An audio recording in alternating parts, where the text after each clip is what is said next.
Nesse vídeo eu vou te explicar o que é episiotomia, o que são as lacerações, quais são todas as classificações e como prevenir cada uma delas. O meu nome é Maite Amaral, eu sou fisioterapeuta na área de obstetrícia e eu ajudo mulheres a perderem o medo e se sentirem mais confiantes para o parto normal. Então já se inscreve aqui no canal para continuar acompanhando os próximos conteúdos. Então vamos lá! Episiotomia é o corte que era realizado pelos médicos lá na região íntima para aumentar o canal de parto. Eles faziam isso em todas as mulheres, independente de qualquer coisa. Eles diziam que um corte que é controlado, feito bonitinho, cortado, ele é melhor, né? Porque ele é mais controlado do que a gente deixar rasgar tudo e aí ver o que pode acontecer. E eles também diziam que a episiotomia ela ia ajudar a prevenir a incontinência urinária, que é a perda incontrolada de xixi, a incontinência fecal, que é a perda de cocô, e também que ela ia prevenir a dor durante a relação sexual. Com o tempo foi-se observando que a episiotomia não prevenia nada disso e que quando ela não era realizada, os cortes naturais que aconteciam eram menores do que ela. E esses cortes, eles são chamados de lacerações. Fiz esse desenho para explicar um pouco das lacerações para vocês.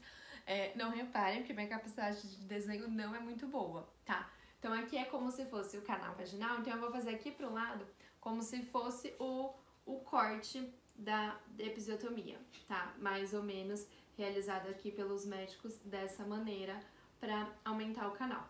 E vou mostrar agora os graus de lacerações, tá? Então, quando o bebê passa e a mulher não leva ponto nenhum, a gente fala que isso é zero laceração, que é períneo íntegro, tá? Então, sim, é possível ter o parto normal, o bebê nascer e a mulher não levar nenhum ponto.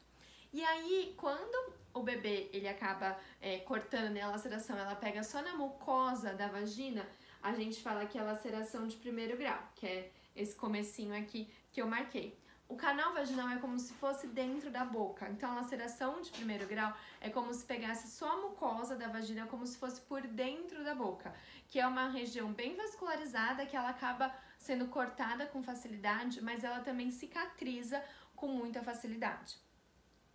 A laceração grau 2, ela pega musculatura interna. Laceração grau 3, ela pega musculatura externa, então um corte um pouco maior. E laceração grau 4 é quando chega até a mucosa anal, tá? As lacerações de grau 1 e grau 2, elas são mais naturais, elas são consideradas lacerações fisiológicas, então a gente espera que elas aconteçam e a recuperação delas é muito mais tranquila, tá? E lacerações de grau 3 ou grau 4 são consideradas grandes lacerações. Eu já atendi centenas de mulheres e agora eu só consigo me lembrar de 3 pacientes que tiveram laceração grau 3 e todas elas por algum motivo específico, tá? Então não é uma coisa que acontece com muita frequência, não é uma laceração comum. E laceração grau 4 eu acho que eu nunca vi e eu lembro de falarem sobre isso quando eu estava no Hospital das Clínicas fazendo estágio, num bebê que nasceu com mais de 5 quilos. Então também é uma coisa bem pouco frequente. Então vocês entendem, né? Ah, esqueci de falar uma coisa. A laceração grau 3, que essa aqui já é bem pouco frequente, ela equivale aqui, ó, à episiotomia. Então a maioria dos casos a gente tem laceração grau 1 ou grau 2 e a laceração grau 3 é a que seria equivalente a uma episiotomia. Então vocês entendem que os médicos acabavam fazendo episiotomia para prevenir essa laceração de grau 4, mas que na verdade é muito rara e eu mesma nunca presenciei, nunca tive nenhuma paciente que teve uma, então não faz muito sentido, né, se a gente parar para pensar. A episiotomia não deve ser realizada de rotina, só em casos de extrema necessidade, em que precisa tirar o bebê do canal o mais rápido possível, como casos em sofrimento, alguma coisa desse tipo. Mas a prática não é tão bonita assim e ainda hoje, em 2023, existem sim médicos que realizam a episiotomia de forma rotineira. Como identificar esses médicos? Se você vai ganhar bebê com seu médico, né, com o médico que está fazendo o seu pré-natal, pergunte em uma das consultas se ele faz episiotomia de rotina. A resposta tem que ser não, só em casos extremos. Pergunta para ele quantos partos ele realizou no último ano, partos normais, e quantos desses partos ele realizou episiotomia. Fique atenta à resposta e, dependendo como for, não hesite em mudar de médico. Eu atendi uma paciente em 2021 que passava com uma médica que fazia episiotomia de forma rotineira. E aí, na primeira consulta que ela passou comigo, ela me falou sobre isso e a gente ficou conversando muito. Ela tirou várias dúvidas, expliquei pra ela tudo isso sobre episiotomia, sobre lacerações. E aí, depois dessa primeira consulta, ela me mandou uma mensagem falando que ela tinha resolvido trocar de médico. E a gente fez o acompanhamento durante toda a gestação, fiz a preparação para o parto junto com ela. E aí ela teve um parto normal lindo com um períneo íntegro, né? Quer dizer, ela não levou nenhum ponto no parto normal. E aí eu lembro que ela me mandou um áudio depois, falando assim: Maitê, eu tive períneo íntegro e a médica ia fazer uma episiotomia. Olha do que eu escapei, eu não precisei levar nenhum ponto. Ai, ó, fico arrepiada só de lembrar, de contar a história. Então, gente, não quer dizer que você mudar de médico, o médico que você estava passando é um médico ruim. Quer dizer só que ele tem algumas condutas que você não acredita e você vai mudar para um médico que tem condutas compatíveis com aquilo que você deseja para o seu parto. Agora, se você vai ganhar bebê com médico plantonista, eu indico que você faça um plano de parto. Eu vou falar pra ele mais pra frente, em algum vídeo, tá? Mas ele é um documento em que você coloca tudo que você quer em relação, e não quer também, em relação ao seu parto normal. Então, nesse documento você vai escrever que você não quer que façam a episiotomia de rotina e você quer ser perguntada caso o médico precise fazer esse procedimento. Sim, gente, nas nossas mães, há muito tempo atrás, né, quando a gente nasceu de parto normal, faziam episiotomia sem nem perguntar para elas se elas davam um consentimento ou não. E aí você vai informar pro médico plantonista também que você não quer a episiotomia e que você colocou isso no seu plano de parto e que você se informou e você sabe como funciona. E assim vai diminuir as chances do médico fazer a episiotomia. Hoje em dia tem muitos plantonistas jovens, né? A maioria dos médicos plantonistas, eles são médicos jovens e os médicos jovens não fazem mais a episiotomia de forma rotineira. Então, hoje em dia, a chance de você conversar e explicar tudo isso e não fazer uma episiotomia, ela é grande.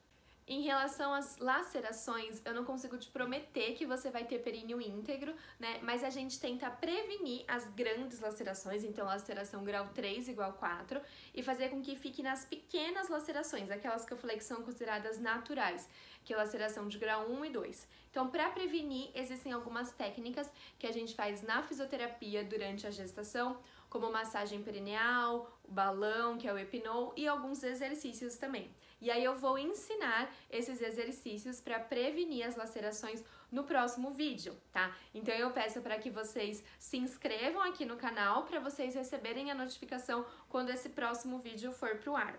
Depois que o bebê nasce no parto normal, o médico vai observar se teve laceração, qual foram os graus, quantos pontos eles vão ser dados, se precisa dar ponto ou não, e aí o médico vai fazer isso depois que o bebê nasceu. E aí, se você tiver tomado anestesia no parto normal, tudo bem. Se você não tiver tomado anestesia, eles dão uma anestesia local pra poder fazer isso, pra poder cicatrizar os pontos, tá? Existem pequenas lacerações em que os médicos às vezes nem dão pontos também, corta só um pouquinho e aí eles indicam a aplicação de gelo e algumas outras técnicas pra você não sentir muita dor, tá? Mas aquelas lacerações normais e fisiológicas, elas acabam cicatrizando rápido, os pontos eles caem sozinhos, tá? Não precisa voltar para retirar os pontos, elas cicatrizam rápido e não causam muito incômodo, muita dor, nenhum desconforto. É bem tranquilo de lidar com essas pequenas lacerações naturais. E em caso de grandes lacerações, né, grau 3 ou grau 4, ou se for realizada uma episiotomia, eu indico a aplicação do laser para ajudar na cicatrização. E é o mesmo laser que é utilizado para fissuras mamárias, tá? Na amamentação. Então o laser ele tem um poder cicatrizante que ajuda a fechar os pontos e ajuda a conter a laceração. Então eu acho que é uma técnica muito importante, principalmente porque a mulher ela vai passar muito tempo sentada amamentando e às vezes acaba incomodando um pouco, machucando um pouco. Então o laser vai ajudar nessa cicatrização e para diminuir a dor também. Então, nos próximos vídeos eu vou ensinar exercícios para prevenir as lacerações e técnicas para lidar com a dor e com o desconforto dos pontos no pós-parto imediato. Acho que eu falei muito, né? falei muito aqui pra vocês, mas acho que eu expliquei absolutamente tudo que tinha pra explicar sobre episiotomias e lacerações. Mas se vocês tiverem alguma dúvida, podem deixar aqui nos comentários dos vídeos que eu vou respondendo vocês, tá bom? E peço para que você se inscreva aqui no canal para não perder esses próximos vídeos que vão ter muitas dicas práticas, gente. Vai valer muito a pena. Te espero no próximo vídeo.